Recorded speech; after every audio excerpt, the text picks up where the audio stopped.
This is an overview of the process that faculty can use to review a course's content collection in Blackboard.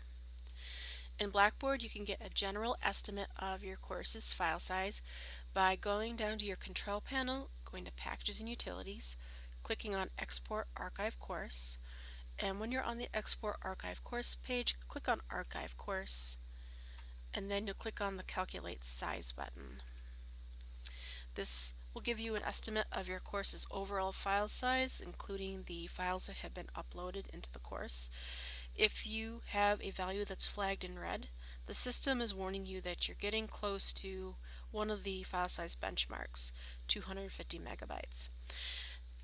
If you get close to 500 megabytes or more, that's more of a concern because the larger your archive course file becomes, the greater the probability of you having some technical problems occurring in the future.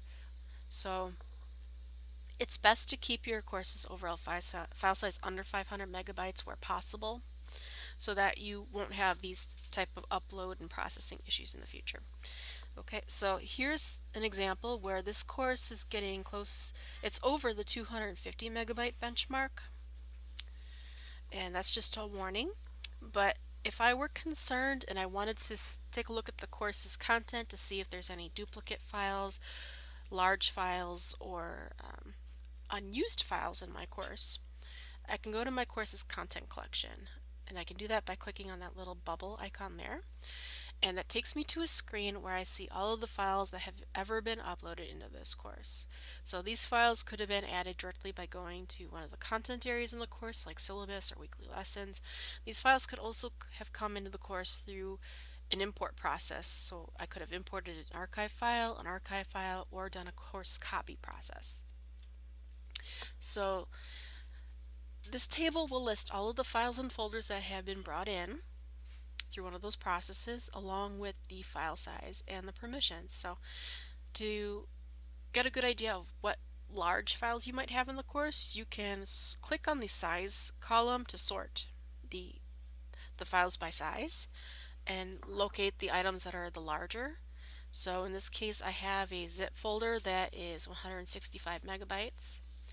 I have some video files, which I should probably be uploading to Nomia or YouTube instead of direct upload into Blackboard for multiple reasons. And I've got some PowerPoints. So let's say that I'm concerned about this large file here, 165.5 megabyte. And I can take a look to see if I'm using it somewhere in the course by clicking on the down arrow and then going to 360 view. This page will give me a summary of information, but what you'll be most interested in is the links area. If you don't see any links here under links, that means this file is not being used in any way and you can delete it. So back on this screen here, I'll just check on this checkbox and click delete and click OK to confirm, and I've deleted that item out of my course's content collection. Same thing here, I will take a look at these video files. I will click the down arrow, go to 360 view, scroll down to links, and if I see nothing, I know that this file is safe to delete. So I'll check that and click delete like so. Okay, now I'll take a look at this best practices for studying PowerPoint. I'll click on the down arrow, go to 360 view, go down to links, and I see that I am using this file. So I will leave this file alone. If I were to delete it, I might get an error message somewhere in the course. So I know that that file I'm using. Okay. Some other things to look at here: if you have folders, you can take a look at the contents of the folders by clicking on them, and you'll see here there's some files in another folder. So I'll just drill down and see if there's anything else here.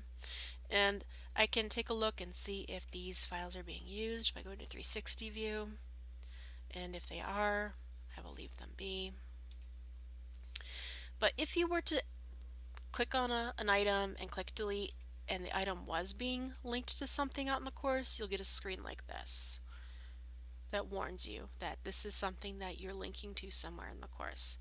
And you can cancel out to get out of that screen.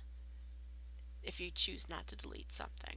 Okay, so that is the process you use to check the files you have in a course and delete them.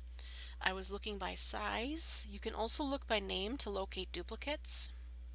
So let's just scroll down the list here and you'll see that I have several files that are named the same thing and I have a parentheses after them. So when something like this happens, usually the first file without the number is the one you're using, but you can check on that by going to 360 view. Alright, in this case that is not true, so that is the file I can probably delete. Let me look at the last file. I'm not using that either.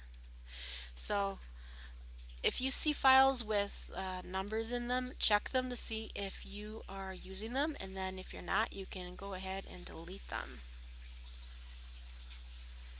Alright, and deletion is permanent. You're not able to bring anything back after you've deleted. So that's why it's very important to check 360 view to make sure any of these files are free for you to delete. Okay, so now that I've done a little bit of cleanup, I can go back to my archive course screen and get a new estimate.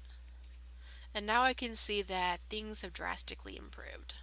I'm now 36.8, where I was once over 260. Okay, so that's the process you can use to do a little cleanup in your content collection.